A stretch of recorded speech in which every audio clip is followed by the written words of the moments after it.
Hey guys, welcome back to the vlogs. Just in China now, mainland China, beautiful city called Guangzhou. Just going to work on some new designs. Didn't really vlog yesterday, just was sort of range planning and sort of fleshing out collection, getting ready for summer this year. But I'll explain that all a little bit later. For now, roll the intro. Let's go. Hey, what's up? My name's Isaac, but you can call me Ice. These are my friends, Chico and Normie. We met through footy, we lived together, travelled together, partied together, and even got a little bit of trouble together. You sweet? You know the rule started as a joke, we turned it into a hashtag, and now we're a clothing business. So now you know our backstory, these vlogs are about our journey. Just back here in the office, working on a few new things. Tech Project 2 is getting ready to launch now, show you some stuff we're working on. Big fan of that, oversized tee, these are just going to be our general ones. Some fleece shorts, some trackies. Jackets still need some work. Gonna add some prints on the back of that. Oversized. I don't know, lights. Here's the green as well. Still gonna roll with this sort of colour here, the highlighter yellow. Big fan of that. Really like this at the back here. And a few samples that didn't make it through. Hey Kelly, how are you? I'm fine. I will review all the critical price. This is what we call a critical pathway. So what that is, it just tells us what's coming through, how many numbers, sort of material we've been using, and that's sort of the quantities and the size breakdown. So here's an example of a tick pack here, all the dimensions on it, so how long we got the cords, what the side looks like, and that's what the back looks like. And here's what it looks like in colour. So it's pretty cool, all the detailing, and then all the detail. And then all the specific detailing here.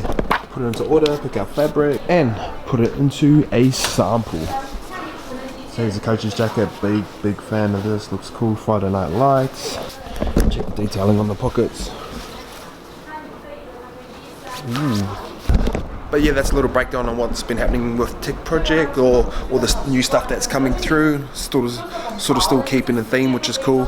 Yesterday I spent the whole day sort of range planning or forecasting what our new collection looks like, and this is what it looks like. That's just like selling period. It doesn't really make sense to you guys here. But all this makes sense to me. Just when we're forecasting for the future, we just go like, when are we going to drop, and you work backwards from there. Roughly takes about 8 weeks to get all your clothes made. So we're trying to launch our summer, say late August, September 1st. So you got to think, oh, summer's coming, and then you work backwards from there and you build a range plan. So what a range plan is say, I want to drop 30 pieces for that collection. You go, how many of those are t-shirts, how many of those are hats, how many of those are boardies, and then after that, once you've got your range plan, you can start designing or anything you want to add to your collections and just move from there. But what fucked up last year was sort of missing out on Chinese New Year, and we had a shortfall, which is bad business on my behalf because we weren't ready. So these trips over here trying to stop that, all that sort of stuff from happening. So that's a few of the things we've been working on for Tech Project. Pretty excited about that. That's sort of taking on its own identity as well. It's working really well and coincide with YKTR. People love YKTR, so hopefully we can get them to love Tech Project just as much. But yesterday was sort of just a planning day where me and Jeremy sort of fleshed out what we wanted to do in the next 6 months, in the next 9 months, in the next 12 months, how we can grow key products that we can focus on. But what we did is forecast our next coming years. So the planning, and that's sort of something I've come to evolve and learn over time. I used to just wing it and kind of didn't really make sense. If you see our collections now, they kind of piece all together, which comes from planning and experience. But yeah, time to get to work.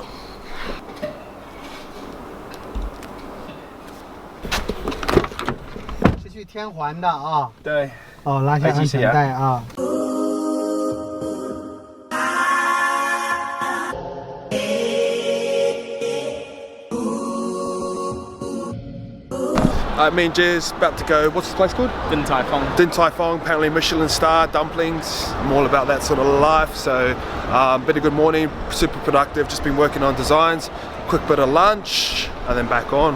And hello, are those flights been booked? No. Yeah. And just booked some flights to South Korea. I was meant to fly home, but I'm gonna go to South Korea now for a couple of days, check it out. Pumped, let's go. Run free, boy, run free. That's what I would've said to the young me. Sometimes I feel I grew up just a little fast. Sometimes I wish I was the old me. I still pour it up and keep it lit. Just finished the second day here in China, productive day. What we needed to do, right? Got it done, mate, got it done. A lot more efficient than I used to be, so kind of don't have to be up here for as long. But just booked a trip to South Korea, recommended one of the best places to go for fashion, food. What else is good up there? everything up and coming, the new Japan. It's one of the hot spots in the world. So for buying samples and all that sort of stuff. So I'll take you guys for the ride. But I'm gonna cut this vlog here now. Just gonna enjoy some dinner, get some sleep, and see you guys at the airport. Wednesday morning, let's go. Just in the Uber now, heading towards the airport, terminal number 2. Was meant to fly home to Australia, but actually extended my trip and gonna go to Seoul, which is South Korea. Apparently really cool. It's got really cool fashion, really cool, good food. They love a beer. Got a lot of culture. Apparently the people are really nice too. So everything I'm about. I'm on a drinking ban at the moment. Not a drinking ban, self-imposed drinking ban. So I won't be able to get on the beers, which is a little bit disappointing. But yeah, been a productive couple of days here in China. A lot more fishing than I used to be. Used to sort of be up here for 3-4 days, and I sort of know when I come up here what I need to do. So I can sort of just duck in and out. And because it's a red-eye flight, it's about 10 hours to China. Like I can jump on a flight Sunday night, get here by Monday morning, just roll straight into a workflow. So I don't really waste time or days or stuff like that. So yeah, just really excited to go explore a new country. Never been there before, so really looking forward to it, which is going to be cool. But yeah, just an Uber now.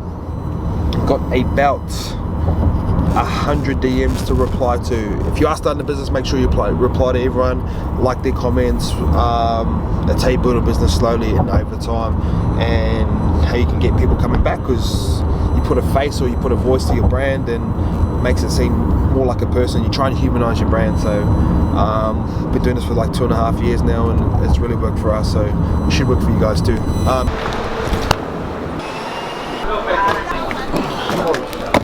This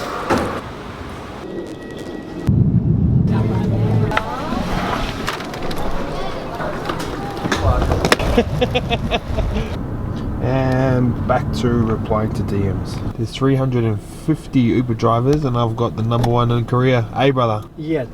No. Thank you. #1. And it's even got the press pass. Let's go. That's when you know you're official.